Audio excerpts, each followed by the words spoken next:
Hi everyone, எல்லோரும் நல்லா இருக்கீங்களா? சாப்பிட்டீங்களா? நம் அனைவரின் மீதும் இறைவனின் சாந்தியும் சமாதானம் நிலவட்டமாக. பொறாமை என்பதுனா நம்ம என்ன நினைக்கிறோம்? வீடு வாங்குறது, பங்களாக்களை வாங்குறது, விதவிதமான கார்களை வாங்குவது, நகைகளை வாங்குவது, அடுத்த வீட்டுக்காரங்க வாங்கிட்டாங்க, எதிர் வீட்டுக்காரங்க வாங்கிட்டாங்க, பக்கத்து வீட்டுக்காரங்க வாங்கிட்டாங்க, ஃப்ரிட்ஜு வாங்கிட்டாங்க, வாஷிங் மிஷின் வாங்கிட்டாங்க, ஏசி வாங்கிட்டாங்க, அப்படிங்கிற விஷயத்துல தான் நம்ம பொறாமப்பட்டுட்ருக்கோம். ஆனால் பொறாமை என்பது எந்த விஷயத்தில் நம்ம படணும் அப்படின்னா, தானும் கற்று பிறர் கற்றுக் கொடுக்கக்கூடியவரை பார்த்தோம், தானும் உண்டு பிறருக்கு கொடுக்கக்கூடியவரை பார்த்தும் நம்ம பொறாமப்படணும். அதுதான் நிலையான தர்மம்.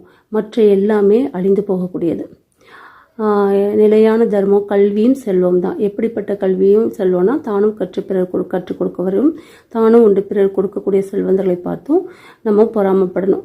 கல்வினா தன்னுடைய வேலைகள் நேரம் போக மிச்ச நேரத்தை தன்னுடைய அறிவை பிறருக்கும் கற்று நம்மோடு நிற்காமல் பிறருக்கும் பயன்படுற மாதிரி அதை சொல்லிக் கொடுக்கணும். தானும் உண்டு பிறருக்கு கொடுக்கக்கூடியவர்களாக இருக்கணும். மற்ற எல்லாமே அழிந்து போகக்கூடியது. நிலையான தர்மம் கல்வியிலையும் செல்வத்திலையும் பிறருக்காக செய்யக்கூடியதாக நம்மளோட வரும். மற்ற எந்த ஒரு இதுவும் மற்ற எல்லாமே உலகத்தில் அழியக்கூடியதான். நம்ம செய்யக்கூடிய நன்மைகள் மட்டும்தான் நமக்கு. அதனால நம்ம இந்த விஷயத்தில் பொறாமை கொள்வோம்.